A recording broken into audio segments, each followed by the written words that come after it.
ठीक है।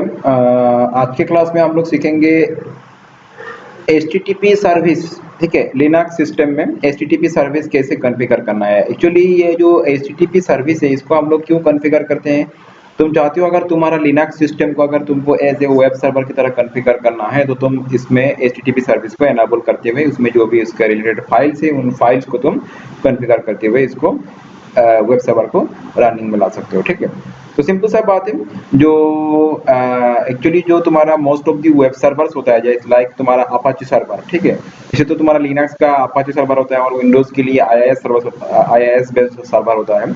तो लिनक्स में जितना भी अपाचे लिनक्स में जितना भी सर्वर होता है मोस्टली अपाचे सर्वर ही होता है, और अभी वर्ल्ड में जो भी वेब सर्वर चल रहा है वो mostly Apache based server web server ही है।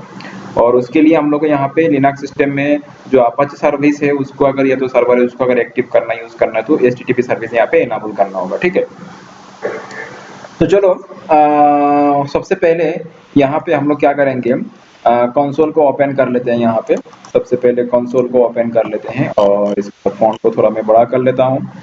एंड सबसे पहले हम लोग को ये चेक करना है कि यहाँ पे तुम्हारा HTTP जो सर्विस है वो इंस्टॉल्ड वो यहाँ पे एक्टिव है कि नहीं है। ठीक है, या तो रनिंग है कि स्टॉप है।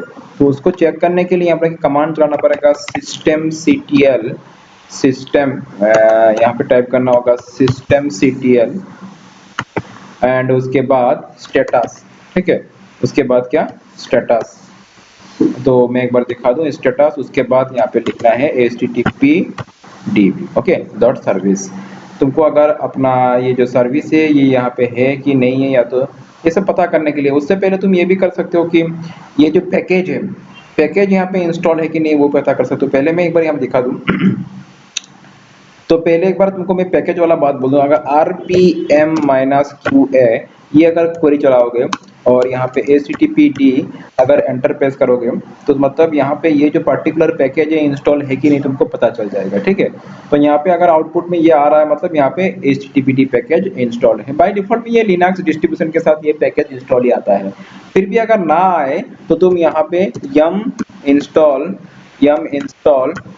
और यहाँ पे लिखना है HTTPD ओके, तुमको ये टाइप करना है। तो ये टाइप करने के बाद तुम्हारा ये जो पैकेज है यहाँ पे इंस्टॉल्ड हो जाएगा। यम पैकेट मैनेजर के साथ तुम इसको इंस्टॉल कर सकते हो। फिलहाल हमारे यहाँ पे ये इंस्टॉल्ड है तो हम लोग फिलहाल इसको यहाँ पे रीइंस्टॉल नहीं करते हैं।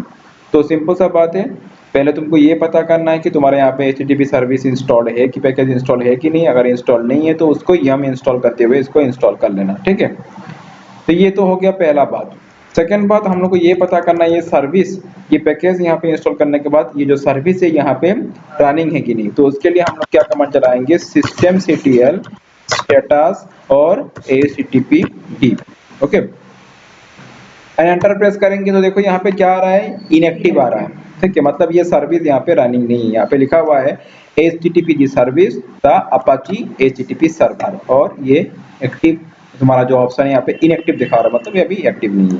तो हम लोग करना क्या, सबसे पहले इस सर्विस को स्टार्ट करना होगा। ठीक है, तो सर्विस को स्टार्ट करने के लिए क्या करेंगे हम लोग, यहाँ पे सर्विस को स्टार्ट करने के लिए यहाँ पे वही कमांड लगाएंगे systemctl सिस्टम में स्पेलिंग गलत लिखा, हाँ एक सेकंड systemctl और फिर यहाँ पे लिखना होगा start and HTTPD okay HTTPD। ठीक है, एंड एंटर प्रेस करेंगे तो यहाँ पे ये सर्विस इंस्टॉल्ड हो चुका है। उसको एक बार फिर से वेरीफाई करके देखते हैं वही systemctl status HTTPD dot service के कमांड के थ्रू। ठीक है, तो मैं यहाँ पे इसको एंटर प्रेस करता हूँ तो देखो यहाँ पे ये एक्टिव रनिंग मोड में आ गया। ठीक है, तो यहाँ तक ये पहला काम हो चुका हम लोग का। तो सबसे पहले यहाँ तक कर लेना है। अभी मैं थोड़ा इसको मैं क्लियर कर लेता हूँ। अगला स्टेप क्या है, अच्छा जब ये सर्विस रनिंग मोड में आ जाएगा तो ये एक बेसिक सा वेब सर्वर तुम्हारा बन के रेडी हो चुका है। तुम्हारा जो ये लिनक्स सिस्टम है ये एक तरह से बेसिक वेब सर्वर बन चुका है। और जब तुम किसी ब्राउजर में जाते हुए, ठीक है, तुम कोई भी ब्राउजर को ओपन कर लो। फिलहाल मैं यहाँ पे ये वेब ब्राउजर को ओपन कर लेता हूँ और तुम अपना ही सर्वर को एक्सेस करने के लिए यहाँ पे तुम या तो ये लूपबैक IP टाइप करो या तो लोकल हॉस्ट टाइप करो। मतलब अपना ही सर्वर में जो अपना ही PC में जो वेब सर्विस चल रहा है उसका पेज को अगर तुमको एक्सेस करना है तो तुम यहाँ पे आइदर लोकल होस्ट टाइप कर सकते हो, एंटर प्रेस करो तो तुम देखोगे यहाँ पे एक तरह से डिफॉल्ट पेज खुला हुआ है, खुल गया, ठीक है। टेस्टिंग 1 2 3 ये मतलब एक डिफॉल्ट पेज है जो HTTP सर्विस के साथ ये एनाबल होके आता है, ठीक है। तो ये लिखा हुआ है पावर्ड बाय जो भी हो यहाँ पे, ये पावर्ड बाय अपाचे, ठीक है, CentOS। एंड इसका यहाँ पे ये भी तुम देख सकते हो, आर यू द एडमिनिस्ट्रेटर, तो you should add your website content to the directory var html this. तो अगर तुम चाहते हो कि यहाँ तो ये डिफॉल्ट पेज है, एक डिफॉल्ट पेज आ रहा है, तुम चाहते हो कि तुम्हारा अपना कोई वेब कंटेंट डालना हो तो तुमको इस पर्टिकुलर डायरेक्टरी में जाना होगा, ठीक है। तो ठीक है, उसमें हम लोग आएंगे तो यहाँ पे समझ में आ चुका है ना। और यहाँ पे तुम इसको और एक तरीके से इस अपना लोकल साइट को तुम यहाँ पे ओपन कर सकते हो, that is loopback ID type करते हुए। और लूपबैक आईडी क्या है 127.0.0.1 और एंटर प्रेस करोगे तो वही साइट यहाँ पे खुल रहा है, ठीक है। बात एक ही है, चाहे लोकल होस्ट टाइप करके खोलो या तो ये लूपबैक आईडी टाइप करके खोलो। तो यहाँ तक ठीक है, हम लोग का ये जो सर्विस है ये वेब प्रॉपर्ली चल रहा है और ये हमारा वेब पेज भी यहाँ पे डिस्प्ले मतलब यहाँ पे ब्राउजर पे ओपन हो रहा है, ठीक है। चलो अगला स्टेप पे चलते हैं। अभी हम लोग यहाँ पे फिर से हम लोग कंसोल को ओपन कर लेते हैं और इसको क्या कर लेते हैं।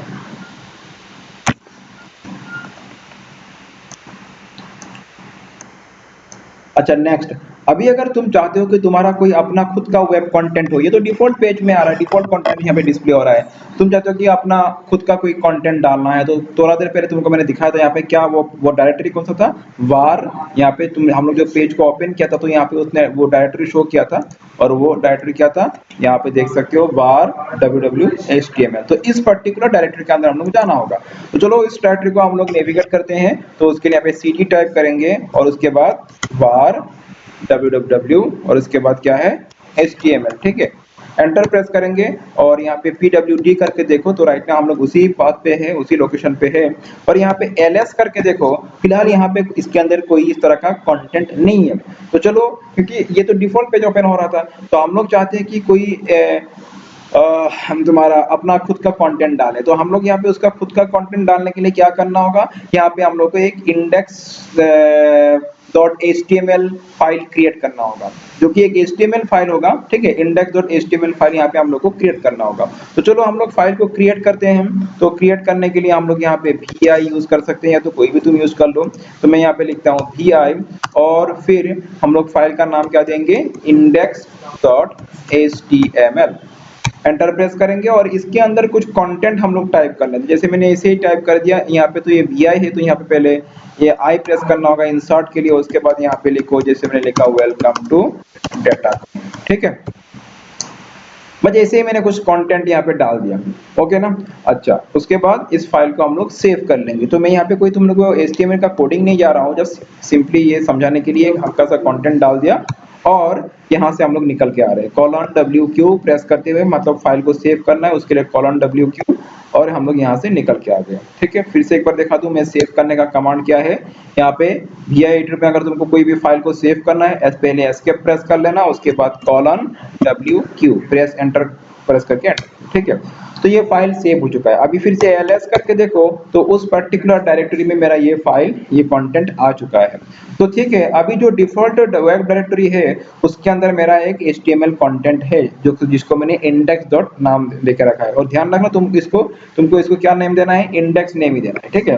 चलो अभी अब हम लोग फिर से अगर यहाँ पे ब्राउजर में जाते हुए इस पेज को अगर हम लोग रीलोड करेंगे, ठीक है। अगर रीलोड करेंगे तो देखो वो जो हम लोगों ने बनाया था कंटेंट, HTML का कंटेंट दिया था हम लोग, वही यहाँ पे शो हो रहा है।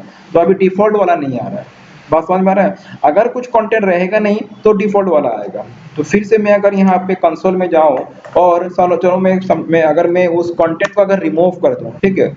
तो मैं यहाँ पे rm करता हूँ रिमूव के लिए और फिर फाइल का नेम यहाँ पे मैं टाइप करूंगा index.html और ये पूछ रहा है यस मैं इसको रिमूव करना है। तो चलो मैंने रिमूव कर दिया। तो फिर से अगर तुम यहाँ पे आके ब्राउजर में आओ और इसको रीलोड करो तो फिर से ये डिफॉल्ट वाला पेज खुलेगा। तो ठीक है ना। तो अपना कंटेंट डाल के अगर डालना है तो तुम समझ में आ रहा है कौन सा डायरेक्टरी में जाना है, वहीं पे जाके तुमको अपना कंटेंट डाल देना है। फिर से मैं वही कर देता हूँ, इको मैंने लिखा वेलकम टू क्या डेटाकॉम, वेलकम टू डेटाकॉम और इसको मुझे कहाँ रखना है, index.html फाइल को मुझे रखना है, ठीक है। तो ये फाइल यहाँ पे आ चुका है, ls करके देखते हैं, ये फाइल बन चुका है।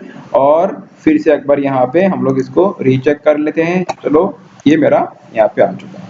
तो यहाँ तक बात समझ में आ चुका है, ठीक है। ये अभी ये जो HTTP जो सर्विस है, इससे जुड़ा हुआ एक कॉन्फ़िगरेशन फाइल होता है, और वो फाइल का लोकेशन कौन सा है, इससे जुड़ा हुआ मतलब इस वेब तुम्हारा HTTP से जुड़ा हुआ एक कॉन्फ़िगरेशन फाइल होता है, और उस फाइल का लोकेशन हो गया, मैं तुमको वो फाइल का लोकेशन दिखा दूं। उसके लिए हम लोग को जाना होगा cd एंड यहाँ पे तुमको etc डायरेक्टरी के अंदर जाना होगा, और etc के अंदर तुमको मिलेगा httpd नाम से एक फिर डायरेक्टरी मिलेगा, और उसके अंदर फिर तुमको मिलेगा conf, एंड फिर उसके अंदर अच्छा मैं conf तक जाता हूं, मैं पहले यहां तक जाके मैं एंटर प्रेस कर लेता हूं।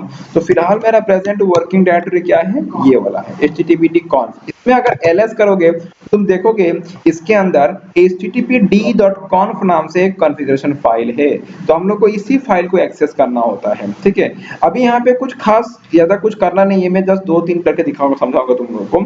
अभी मेरा अगर तुमको इस फाइल को अगर एक्सेस करना है तो तुम या तो vi से इसको ओपन कर सकते हो, या तो कोई भी इस तरह से तुम्हारा टेक्स्ट एडिटर टूल यूज करते हो इसको ओपन कर सकते हो। फिलहाल चलो मैं इसको vi से ओपन करता हूँ और httpd.conf टाइप करता हूँ, एंटर प्रेस करता हूँ, तो ये फाइल है।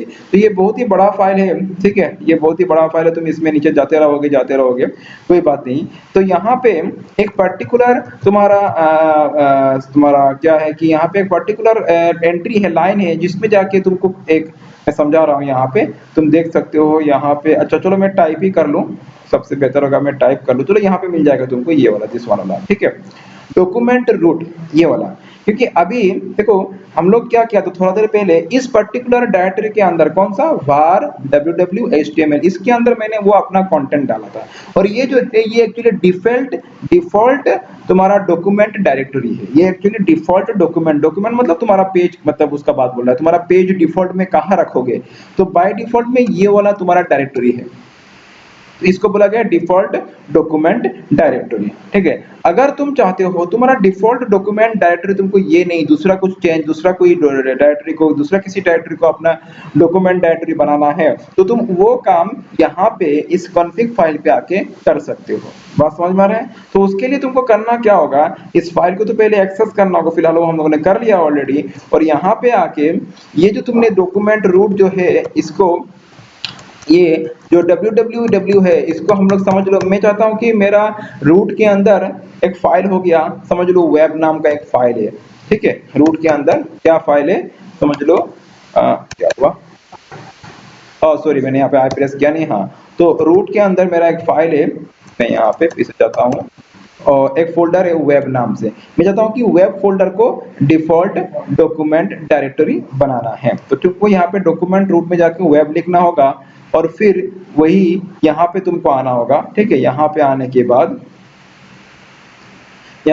बाद थोड़ा नीचे जाना है, और ये जो इस सेक्शन में भी तुम्हारा ये जो डायरेक्टरी लिखा हुआ है, यहाँ पे भी जहाँ पे तुमको further relax access to default document root, यहाँ पे भी आके तुमको ये क्या बनाना होगा, ये वाला, इसको जो हम लोग नया डायरेक्टरी का यहाँ पे दिया था वेब, वो यहाँ पे मेंशन करना होगा। तो ये दो जगह पे तुमको इसको मॉडिफाई करना होगा, ठीक है। एक तो यहाँ पे डॉक्यूमेंट रूट जहाँ पे लिखा हुआ है, और सेकेंडली तुम्हारा यहाँ पे, ठीक है। अच्छा अभी इसको तुम सेव कर लो। इस फाइल को सेव करने के लिए एस्केप प्रेस करेंगे, कॉलन और उसके बाद WQ, ठीक है। तो ये मैंने फाइल को सेव कर लिया। तो मेरा अभी डिफॉल्ट डॉक्यूमेंट डायरेक्टरी कौन सा है, /web है। अच्छा हालांकि मैंने मेरा अपना डिफॉल्ट डॉक्यूमेंट डायरेक्टरी को चेंज कर दिया, इसलिए मुझे सर्विस को भी एक बार क्या करना पड़ेगा, रीस्टार्ट करना पड़ेगा। तो जो systemctl कमांड हम लोग लगाया था पहले सर्विस को स्टार्ट करने के लिए, उसी के मदद से हम लोग क्या करेंगे, इसको रीस्टार्ट करेंगे, ठीक है। तो चलो मैं यहाँ पे नहीं आ रहा है तो मैं टाइप कर लेता हूँ systemctl रीस्टार्ट और http, ओके। तो यहाँ पे एंटर प्रेस करेंगे, और ये सर्विस यहाँ पे हम लोगों ने ये कुछ मैसेज आ रहा है। चलो मैं एक बार फिर से इसका स्टेटस चेक कर लूँ, इससे पहले इसका मैं क्लियर कर लूँ, पहले मैं एक बार इसको स्टॉप कर दूं। यहाँ पे मैं करूँगा स्टॉप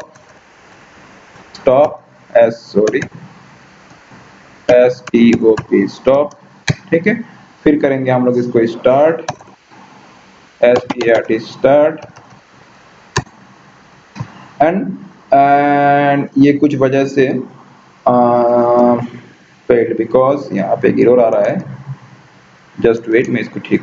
चलो एक्चुअली क्या हुआ मैं बोल रहा हूँ यहाँ पे हम लोगों ने हालांकि ये डॉक्यूमेंट ये जो हमारा कॉन्फ़िग फाइल उसको मॉडिफाई किया था और उसमें हम लोगों ने एक स्लैश वेब नाम से डायरेक्टरी मेंशन किया था और उस नाम से तो कोई डायरेक्टरी है ही नहीं, तो चलो यहाँ पे उस डायरेक्टरी को पहले क्रिएट कर लेते हैं, ठीक है। तो यहाँ पे वही मैसेज आ रहा है कि डॉक्यूमेंट रूट में slash web is not a directory दिखा रहा है और इज नॉट रीडेबल, मतलब वो है ही नहीं, एग्जिस्ट नहीं कर रहा है। तो चलो हम लोग क्या करते हैं वो उसको पहले हम लोग क्रिएट कर लेते हैं, ठीक है। उस डायरेक्टरी का हम लोग पहले क्रिएट कर लेंगे। तो यहाँ पे अभी हम लोग कहाँ पे हैं, प्लस रूट पे है और यहाँ पे हम लोग mkdir करेंगे, mkdir और स्लैश वेब, ठीक है। ये हम लोगों ने बना लिया है, तो ये डायरेक्टरी अभी एग्जिस्टेंस में आ चुका है। फिर से अभी हम लोग क्या करेंगे systemctl, तो ये सर्विस अभी स्टार्ट हो चुका है। एक बार फिर से इसका स्टेटस चेक कर लेंगे हम लोग, एक बार फिर से इसका स्टेटस चेक करेंगे, ठीक है। तो ये अभी हमारा रनिंग में है और जो मेरा अभी डिफॉल्ट डायरेक्टरी को मैंने चेंज करते हुए डॉक्यूमेंट डायरेक्टरी को चेंज करते हुए जो नया डायरेक्टरी मेंशन किया था वो उसमें मुझे अभी चलो मैं उसमें कुछ नया कंटेंट डाल देता हूँ, वेब कंटेंट। तो उसके लिए मैं कहाँ पे जाऊंगा, स्लैश वेब के अंदर जाऊंगा और फिर यहाँ पे अभी कोई कंटेंट है नहीं, तो उसके लिए मुझे क्या करना होगा, यहाँ पे फिर से कुछ नया कंटेंट के लिए मैं फिर से यहाँ पे समझ लो इस बार मैं लिखता हूँ वेलकम टू गुवाहाटी लिखता हूँ मैं, ठीक है। मैंने यहाँ पर लिखा वेलकम टू गुवाहाटी और इसको मैं फिर से index.html फाइल में सेव कर दूंगा। ये डॉट ना कॉमा आ गया तो मैं करूंगा इसको index.html। तो ये हो चुका है। अभी हम लोग अपना ब्राउजर में जाएंगे और जाके फिर से वही पहले वेलकम डॉट आ रहा था जो कि पुराना वाला डिफॉल्ट डॉक्यूमेंट डायरेक्टरी था। अभी हम लोगों ने चेंज किया, तो चेंज करने के बाद अभी देखो यहाँ पे नहीं हो रहा है, ये फिर से क्या हो रहा है तुम्हारा टेस्टिंग 1 2 3 मतलब ये वाला आ रहा है, ठीक है। अच्छा तो यहाँ पे बात क्या हुआ, यहाँ पे एक नया चीज हो गया, यहाँ पे एक सिक्योरिटी का कॉन्सेप्ट आ रहा है। तो फिलहाल मैं ये सिक्योरिटी का कॉन्सेप्ट तुम लोगों को बाद में समझाऊंगा। तो फिलहाल मैं यहाँ पे और एक काम करता हूँ, यहाँ पे मैं मतलब यहाँ पे एक लिनक्स सिस्टम में एक सिक्योरिटी फीचर होता है जिसको बोलते हैं एसी लिनक्स, और एसी लिनक्स सिक्योरिटी फीचर की वजह से ये हो रहा है। तो ये एसी लिनक्स क्या है फिलहाल मैं इसमें अभी डिस्कस नहीं करूंगा। फिलहाल मैं जो एसी लिनक्स सिक्योरिटी है उसको मैं डिसेबल कर लेता हूँ, ठीक है। तो थोड़ा समय के लिए मैं यहाँ पे इसको डिसेबल कर लेता हूँ। तो यहाँ पे मैं लिखूंगा डिसेबल करने के लिए सेट इनफोर्स एंड मैं इसको करता हूँ 0, ठीक है। तो मैं एक बार फिर से गेट इनफोर्स कमांड लगाते हुए मैं चेक करूंगा ये डिसेबल हुआ कि नहीं। हाँ ये परमिसिव मोड में, मतलब ये मतलब परमिसिव मतलब डिसेबल हुआ नहीं, मतलब परमिशन है, अलाउड है, ठीक है। तो चलो मैंने ये जो सिक्योरिटी फीचर है उसको मैंने ढीला कर दिया, मतलब सिक्योरिटी को मैंने मतलब लूज कर दिया। अभी ये देखते हैं फिर से कि ये पेज यहाँ पे ये जो कंटेंट बनाया था हम देखो वही आ गया, ठीक है ना, वेलकम टू गुवाहाटी। तो ये मतलब जो अभी एसी लिनक्स वाला टॉपिक को छोड़ दो, आने वाले टाइम में डिस्कस करेंगे। फिलहाल जो सिक्योरिटी को मैंने डिसेबल कर दिया या तो परमिसिव मोड में ला दिया, तो क्या हुआ, मेरा जो नया डॉक्यूमेंट डायरेक्टरी का जो कंटेंट था वो यहाँ पे क्या हो रहा है, ओपन हो गया। तो इस तरह से हम लोग HTTP सर्विस को यहाँ पे एनाबल कर सकते हैं, उससे जुड़ा हुआ कॉन्फ़िग फाइल को मॉडिफाई कर सकते हैं। लेकिन यहाँ पे एक बात है जो कि अभी मैं डिस्कस नहीं करूंगा, अगले क्लास में डिस्कस करूंगा। बात ये है यहाँ पे हम लोग वर्चुअल होस्ट अगर कॉन्फ़िगर करना है तो कैसे करेंगे, और वर्चुअल होस्ट क्या है। देखो यहाँ पे जो मेरा है कि इस IP एड्रेस में जब भी मैं या तो लोकल होस्ट टाइप करके या तो ये डायरेक्ट IP टाइप करके जब मैं पेज को खोलता हूँ तो मेरा एक डिफॉल्ट कंटेंट या तो जो मैंने कंटेंट डाला उस डॉक्यूमेंट डायरेक्टरी के अंदर वही कंटेंट यहाँ पे शो हो जाएगा। तो एक्चुअली नॉर्मली होता क्या है कि रियल लाइफ में तुम्हारा एक ही सर्वर से मल्टीपल वेबसाइट को होस्ट करवाया जाता है। एक ही वेब सर्वर से मल्टीपल वेबसाइट को होस्ट करवाया जाता है। तो मल्टीपल वेबसाइट एक ही वेब सर्वर, और वेब सर्वर का तो आईपी एक ही होता है ना, तो अलग अलग नहीं होगा, उसका तो आईपी एक ही रहेगा। और उसी एक ही आईपी के थ्रू जिसका उसी एक ही आईपी के थ्रू मल्टीपल अगर वेबसाइट को मुझे होस्ट करवाना है तो वो कैसे कराया जाए, तो वो चैप्टर थोड़ा अलग से होगा, मैं उसको अगला क्लास में डिस्कस करूंगा। तो उसके लिए हम लोग को वर्चुअल होस्ट फाइल को कॉन्फ़िगर करना होगा। वर्चुअल होस्ट फाइल को कॉन्फ़िगर करते हुए हम लोग सेम वेब सर्वर से मल्टीपल साइट को होस्ट करा सकते हैं, ठीक है। और इसके अलावा अभी जो हम लोगों ने यहाँ पे किया HTTP, और अगर तुमको यहाँ पे HTTPS सर्विस भी अगर तुमको यहाँ पे एनेबल करना है तो वो भी तुम यहाँ पे कर सकते हो। तो ये सब जो बातें हैं हम लोग अगले क्लास में डिस्कस करेंगे। आज के क्लास में मैंने यहाँ सब दिखा दिया और ये तुम लोग खुद भी एक बार प्रैक्टिस कर लेना, ठीक है ना।